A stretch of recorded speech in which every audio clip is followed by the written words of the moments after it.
The text message from my bank should have been my first clue that something was terribly wrong. Unusual activity detected on your account. But I was too busy at work, drowning in spreadsheets and client meetings, to give it more than a cursory glance. My name is Gemma, and that message marked the beginning of the end of my old life, and the start of something I never thought I was capable of. Hey, you okay? Tiffany poked her head into my office cubicle. You look like you've seen a ghost. I stared at my phone, my hands shaking. My account, it's empty, every penny. My savings, my emergency fund, everything. What? How is that possible? Tiffany pulled up a chair, her face etched with concern. Mom, I whispered, the realization hitting me like a punch to the gut. She must have gotten access somehow. The joint account we opened when I was in college. I never closed it.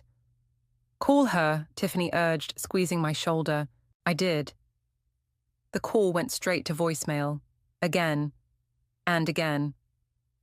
I have to go home, I said, grabbing my purse. Something's not right. The drive home was a blur.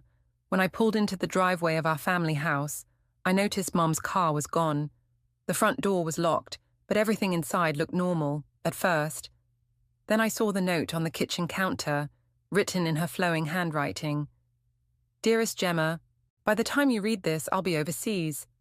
I'm sorry, but I needed a fresh start. You'll understand someday. Love, Mom. I crumpled the note in my fist, tears burning my eyes. Understand, understand, I screamed at the empty house. My phone buzzed. Unknown number. Hello, is this Gemma Myers? A man's voice asked. Yes, who's this? Felix Anderson, your grandmother Talia's attorney. I've been trying to reach you. I'm sorry to inform you that your grandmother passed away last week. The room spun. Grandma Talia, the only person who ever stood up to Mom, who taught me to be strong. Gone. There are some urgent matters regarding her estate that we need to discuss, Felix continued. Would you be able to come to my office tomorrow? Yes, I can do that. After hanging up, I sank to the kitchen floor, hugging my knees to my chest. A shadow fell across me. I came as soon as I could, Gideon said, crouching beside me. My old high school friend, always there when I needed him. Tiffany called. Said you might need backup. She took everything, Gid. Every cent I had. My voice cracked. And now Grandma Talia's gone too. He sat next to me, our shoulders touching. Remember when your mum convinced you to skip college and join her business venture instead? And Talia was the one who stepped in. I nodded, wiping my eyes. Paid for my first semester herself. Told me to never let anyone steal my dreams. Your mum's been playing these games your whole life, Gem. The guilt trips, the manipulation, the borrowed money that never got repaid. I thought she'd changed, I whispered. She seemed different lately, more stable. We were finally building a real relationship. My phone buzzed again, a text from Devon at work. Hey, your mum just emailed the office saying you're taking a leave of absence for a family emergency. Everything okay? Oh my God. I showed Gideon the message. She's covering her tracks, making sure no one questions why I might not be around for a few days. She planned this, Gideon said, his voice hard. All of it, getting close to you again, gaining your trust, just so she could clean me out. The numbness was wearing off, replaced by something darker, something that scared me a little. What are you thinking? Gideon asked, studying my face. I stood up, straightening my shoulders. I'm thinking about what Grandma Talia always said. Sometimes the best revenge is letting karma do its job. But you know what? Maybe karma needs a little help sometimes. Gem. No, listen. Tomorrow I'm meeting with Grandma's lawyer.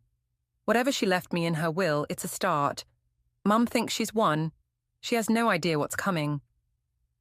Gideon stood too, concern written across his features. Just be careful. Revenge has a way of changing people. I'm already changed, I said, looking around the house that held so many memories of manipulation and lies. And maybe that's exactly what I needed. My phone buzzed one final time. Another bank alert. Mum had just used my card at an airport in Singapore. Game on, Mother. Game on. Felix's office felt too warm, despite the autumn chill outside. I fidgeted in the leather chair, watching him sort through a stack of documents. Before we begin, he said, adjusting his glasses, I want to express my condolences. Talia was more than just a client to me. She was a dear friend. Thank you, I managed, my throat tight. I still can't believe she's gone. She spoke of you often. Felix pulled out a thick envelope. In fact, you were her primary concern during our last meeting. The door opened, and Tiffany slipped in, mouthing, "Sorry I'm late," as she took the seat beside me. I'd asked her to come for moral support, knowing I couldn't face this alone. As you know, Felix continued, your grandmother was a shrewd businesswoman. The boutique hotel chain she built is now valued at approximately $12 million. My head snapped up. $12 million? And that's just the hotels. He slid a document across the desk. There's also her personal estate, investment portfolio, and various properties. Tiffany grabbed my hand under the desk as Felix laid out the details. The numbers made my head spin. She left everything to you, Gemma. Every asset, every property, every penny. But what about Mum? The words tumbled out before I could stop them. Felix's expression hardened. Talia was explicit about Elizabeth's exclusion from the will. She said, and I quote, "My daughter has taken enough." A laugh bubbled up in my throat, slightly hysterical. Mum's going to lose it when she finds out. She already knows, Felix said quietly. She's been calling my office daily, threatening to contest the will. From Singapore, I muttered. How convenient. There's something else. Felix reached into his desk drawer. Talia left this for you, said I should give it to you privately. He handed me an old leather journal. Inside, Grandma's familiar handwriting filled the pages. I'll give you a moment, Felix said, standing. Tiffany, would you mind helping me gather some paperwork from the other room? Once they left, I opened the journal to a marked page.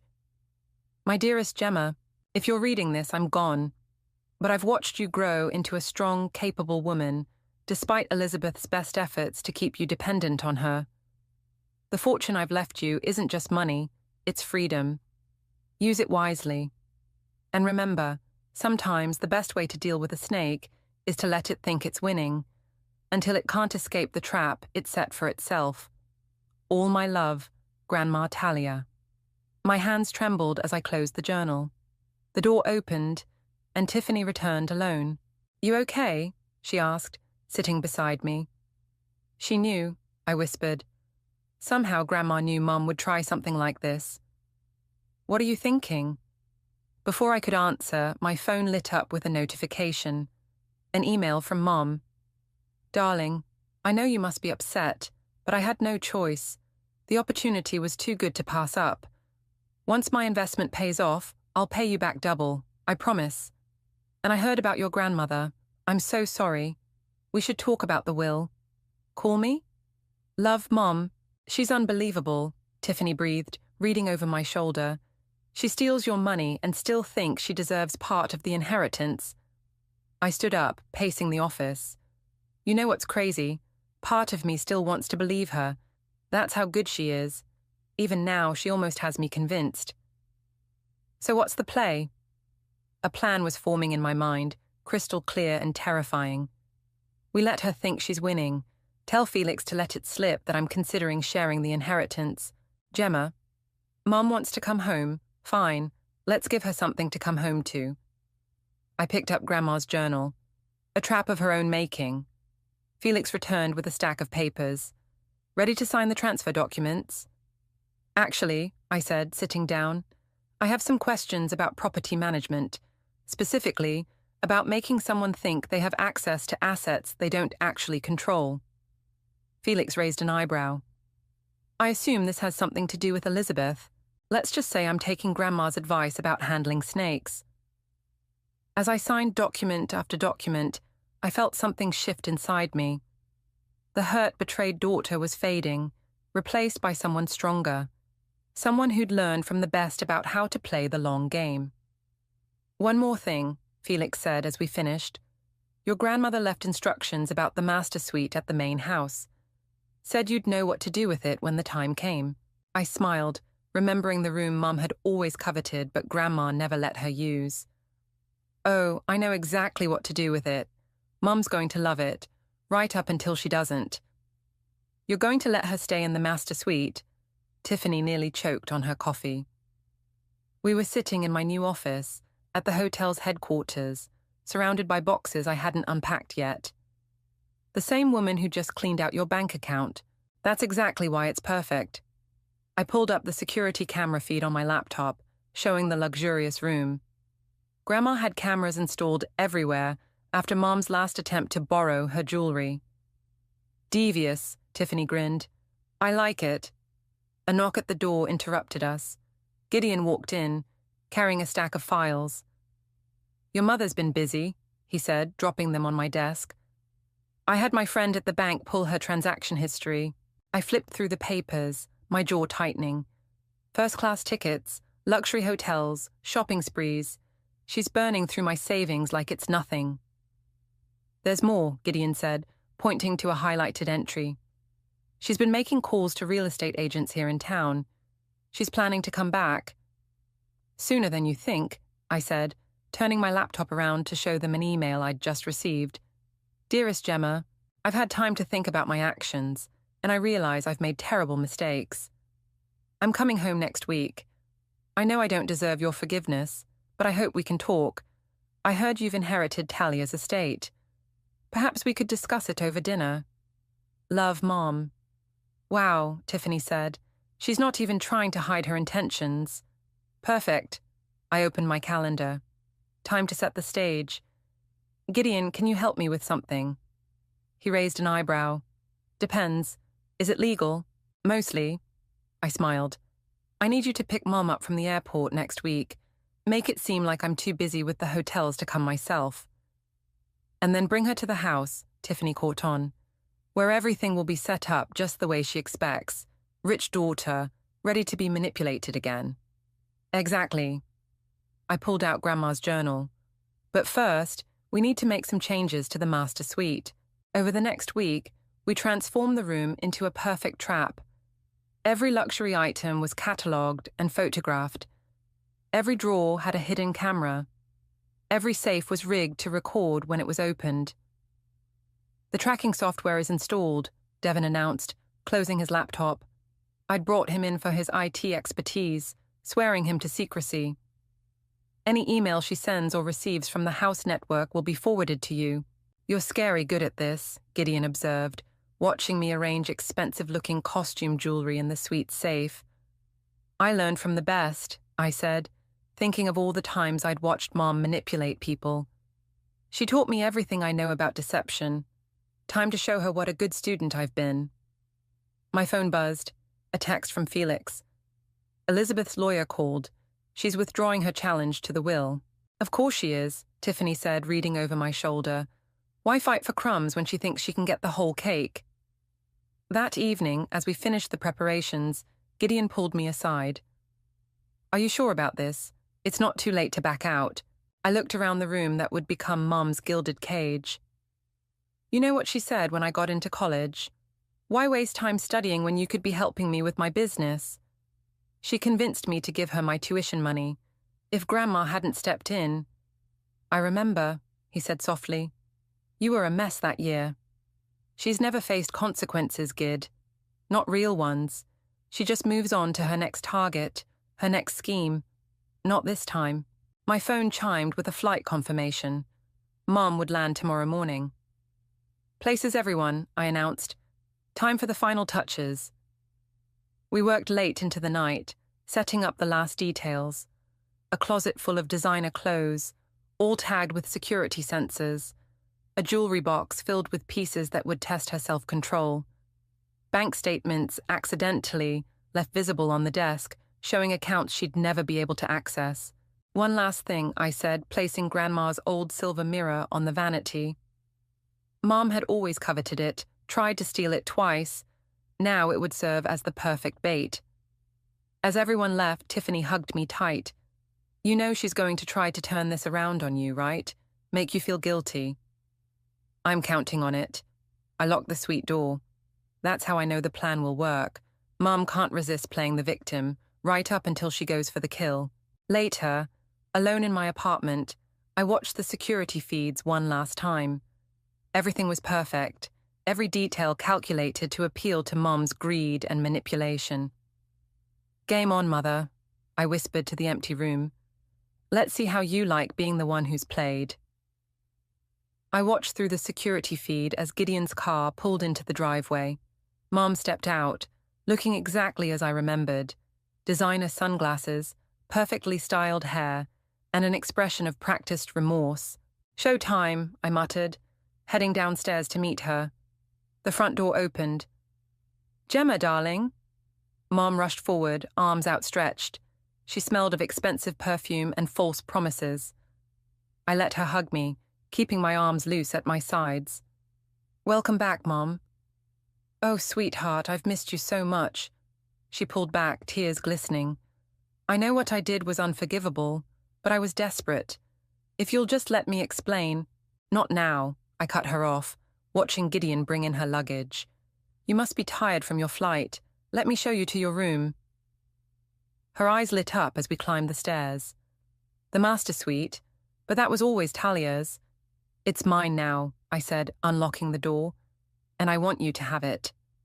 Mom stepped inside, her mask slipping for a moment as she took in the opulent surroundings. The antique furniture, the silk drapes, the gleaming vanity with Grandma's silver mirror. It's perfect, she breathed, running her fingers along the mahogany dresser. Just perfect. There's more. I opened the walk-in closet. I had some clothes brought in for you, and the safe is stocked with jewelry you can borrow for special occasions. Her eyes darted to the safe, then back to me. You're too generous, darling. After everything I've done. Family is family, I said, the words tasting bitter. Besides, Grandma would have wanted us to reconcile. About the inheritance, Mum started, sitting on the plush bed. I know I have no right to ask, but... Let's discuss it over dinner, I interrupted. I have a meeting now, but I'll be back around 7. The house is yours. Make yourself at home. As I turned to leave, she caught my hand. Gemma, wait. I really am sorry. About the money, about everything. I'll make it right, I promise. I squeezed her hand, remembering all the other promises she'd made and broken. I know you will, Mom. I know you will. Downstairs, Gideon was waiting by his car. She bought it. Hook, line, and sinker. I pulled out my phone, opening the security app. Mom was already exploring the room, examining everything. Look, she's testing the safe's combination. Subtle, he snorted. Want me to stick around? No, go, but keep your phone on. Phase 2 starts tonight. Back at my office, Tiffany and Devin were monitoring the feeds. She's been in and out of that safe 6 times, Devin reported, and she's already tried to access your email on the laptop we left in the room. Any calls?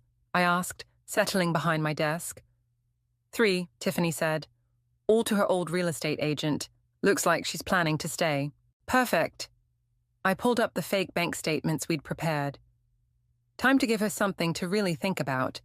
Send these to the printer in her room. We watched as the printer whirred to life. Mom practically pounced on the documents, her eyes widening as she read the figures.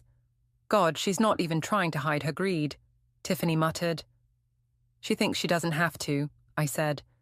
In her mind, I'm still that naive girl who handed over her college fund. My phone buzzed. A text from Mom. Darling, could we move dinner earlier? There's so much I want to discuss. Here we go, I said, showing them the message. Everyone ready for phase 2? Devin grinned, pulling up the surveillance software. Cameras rolling, audio crystal clear. Your move, boss. I texted back. Of course, Mum. 5:30 at the house? I'll bring takeout. Her response was immediate. Perfect. And darling, thank you for giving me another chance. You won't regret it. Oh, but you will, I whispered, watching her preen in front of Grandma's mirror. You definitely will. Gemma, Gideon's voice was soft. You still have time to stop this. I thought of my empty bank account, of years of manipulation and lies, of Grandma's words in her journal, let it think it's winning. No, I said, straightening my shoulders.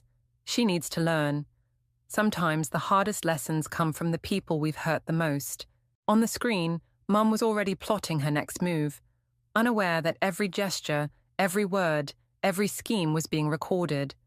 The trap was set, and she'd walked right into it. Dinner would be interesting indeed. The dining room felt smaller with Mom sitting across from me, picking at her pad thai. She'd changed into one of the designer outfits from the closet, a silk blouse that probably cost more than most people's monthly rent. The hotels are doing so well, she said, casually steering the conversation where she wanted it. Talia always had a gift for business. Like mother, like daughter, I suppose. Like grandmother, like granddaughter, I corrected, watching her face tighten for a split second. Of course, darling.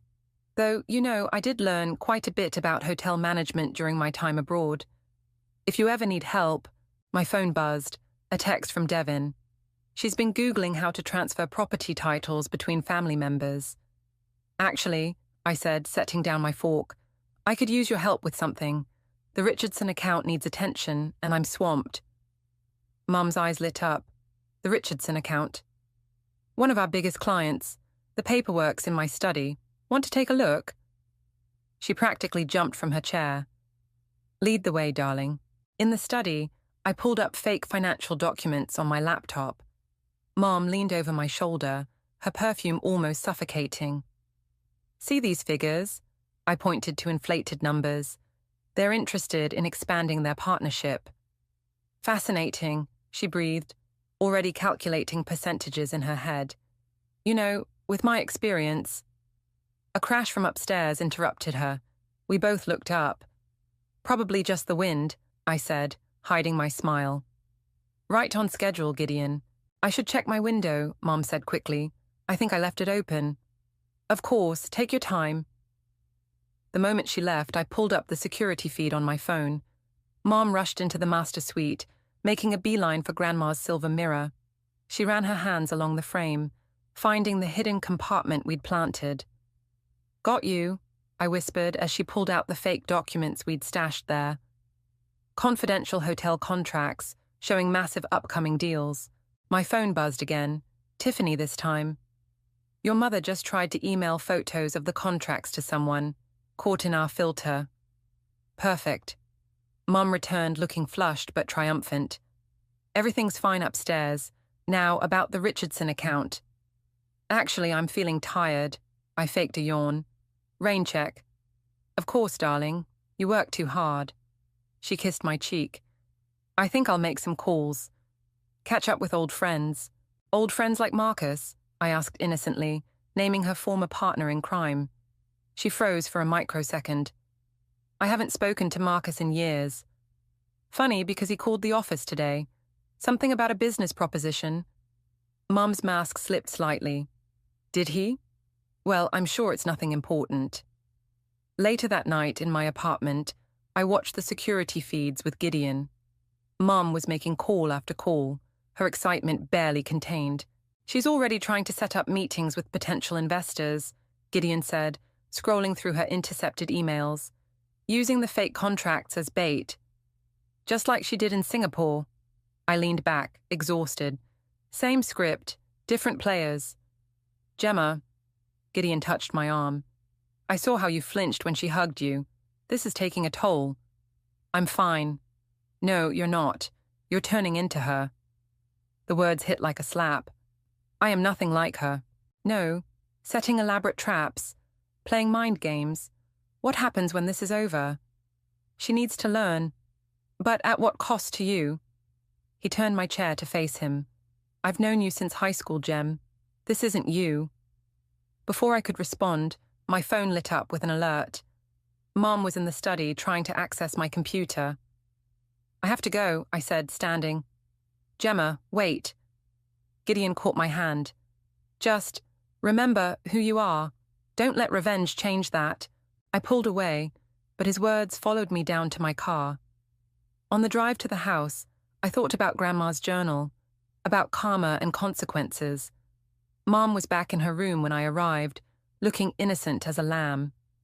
But the security logs told a different story. Attempted computer access, photographed documents, suspicious phone calls. "Everything okay?" she called out as I passed her door. "Perfect," I replied, thinking of the trap closing around her, step by step. Everything's just perfect. But later, lying in bed, Gideon's words echoed in my head. "This isn't you." Maybe not. But then again, maybe this was exactly who I needed to be to finally break free from her web of manipulation. Tomorrow would bring phase 3, and then we'd see who had learned the better lessons about deception. "She's meeting with investors today," Devin announced, bursting into my office. 3 of them, at the Blue Lotus restaurant. I glanced at my watch. "Right on schedule. Is everything set up?" "Tiffany's already there with the hidden camera." And guess who else showed up? He slid his phone across my desk, showing security footage from the restaurant's entrance. "Your old friend Marcus." My stomach tightened at the sight of Mom's former partner, the man who'd helped her con so many people before. "She's really getting the band back together." "Want me to call it off?" Devin asked. "This is getting serious." "No." I stood up, grabbing my coat. "This is exactly what we need. Send me the live feed." The Blue Lotus was packed when I arrived, but I spotted Mom immediately at a corner table, holding court with 4 well-dressed people.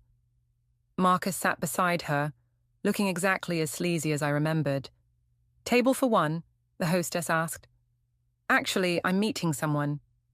I headed toward the bar where Tiffany sat nursing a martini, her phone propped up to record the meeting. "You won't believe what they're promising these people," she whispered as I slid onto the stool beside her. 5-star hotels at 3-star prices, guaranteed returns of 30%. "Just like Singapore," I muttered, watching Mom gesture enthusiastically. "Same scam, different country." My phone buzzed. "Gideon." "Are you sure about this? It's not too late to stop." I ignored the message, focusing on Mom's table. One of the investors was already pulling out his checkbook. "Now," I said to Tiffany. She pressed a button on her phone. Across the restaurant, Mom's phone rang. She excused herself and stepped away from the table. "Hello," she answered. "Mrs. Myers?" Tiffany disguised her voice perfectly. "This is Sandra from First National Bank's fraud department. We're calling about some suspicious transactions." I watched Mom's face pale as Tiffany spun her tale about investigations and frozen accounts. By the time she hung up, her hands were shaking. "Showtime," I whispered, standing up. "Gemma." Mom's voice pitched higher when she saw me approaching. "What a surprise. I was just having lunch with some old friends." "Old friends like Marcus?" I smiled coldly. "The same Marcus who helped you run investment scams in 3 states." The investors at the table stopped talking, looking between us. "Darling, you're confused," Mom laughed nervously.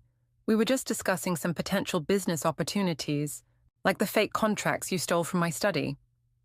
I pulled out my phone, showing the security footage of her photographing documents.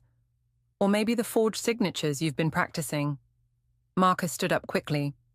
"I should go." "Sit down," I snapped. "You're going to want to hear this too." The restaurant had grown quiet, other diners watching the drama unfold. Mom's perfect mask was cracking. "These people deserve to know who they're really dealing with," I continued, my voice carrying.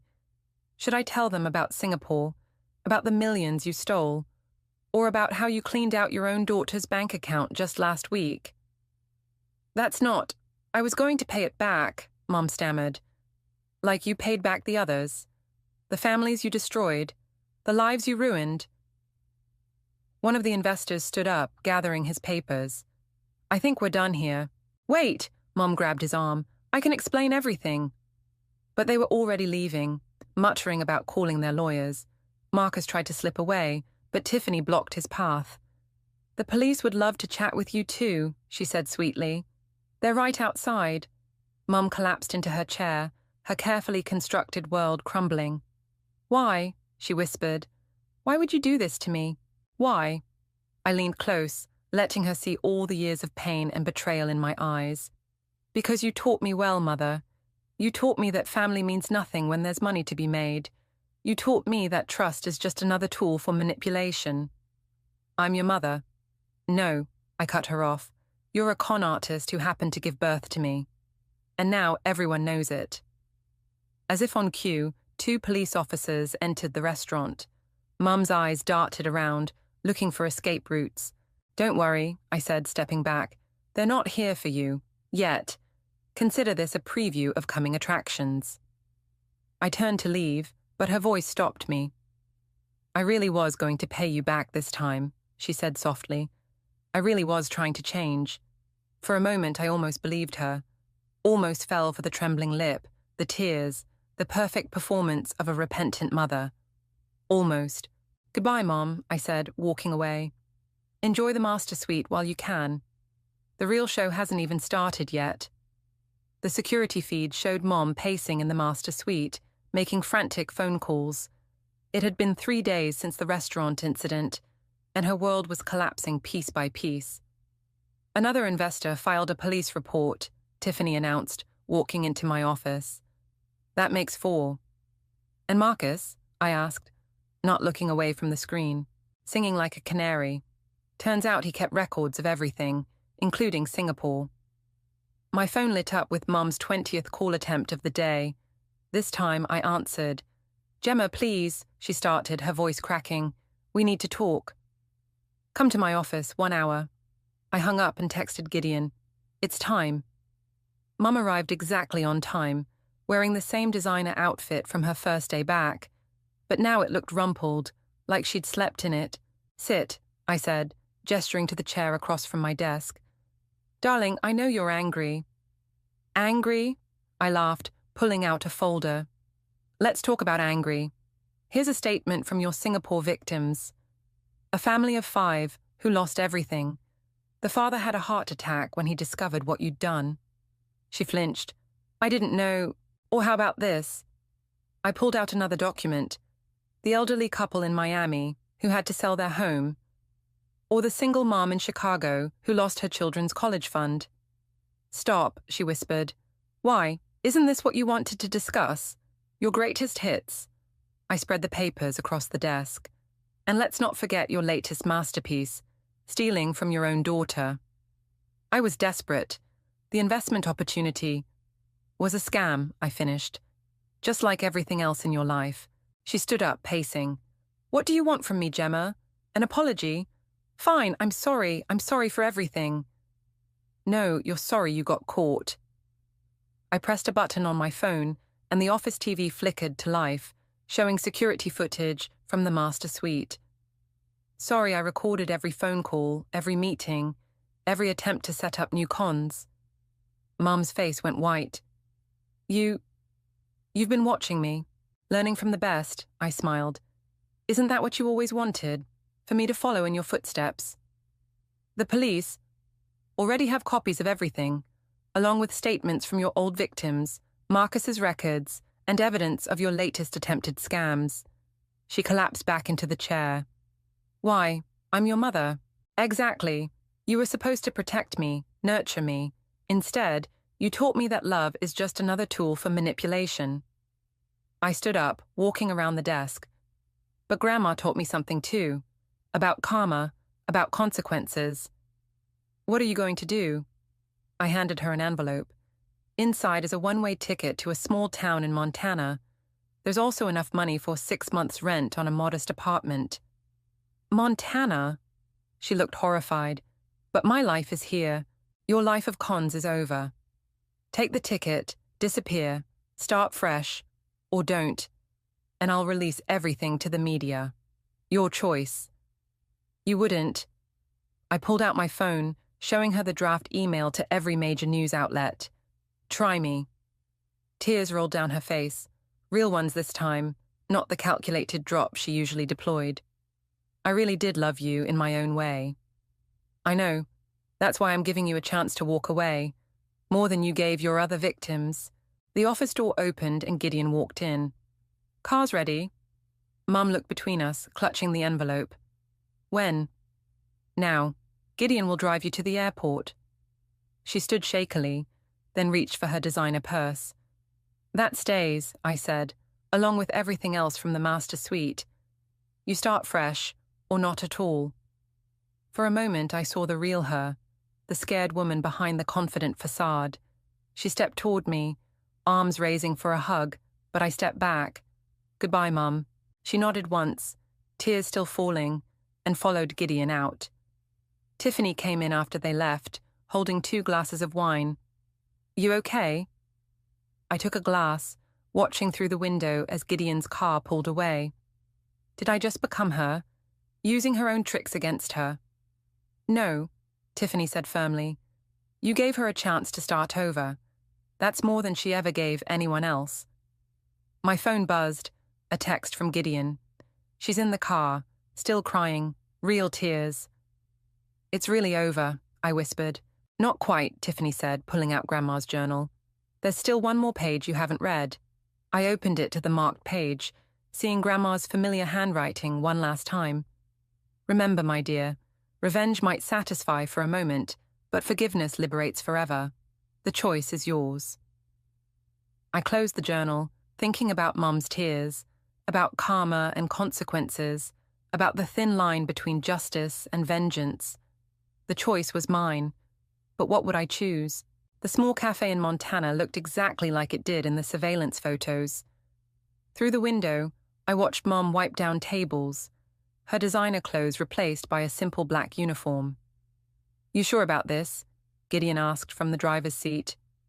No, I admitted, but Grandma was right about forgiveness, even if Mom doesn't deserve it. Want me to come in? I shook my head. This is something I need to do alone. The bell chimed as I entered. Mum's back was to me as she restocked sugar packets. We're closing in 10 minutes, she said without turning around. Hello, Mom. She froze, then slowly turned. Gone was the perfect makeup, the calculated charm. She looked real. Gemma, her voice cracked. How did you find you? I never lost you. I sat at the counter. Coffee, please. Black. Her hands shook as she poured the cup. Are you here to check if I'm running cons again? No. The weekly reports from the private investigator do that. I took a sip. I'm here because of this.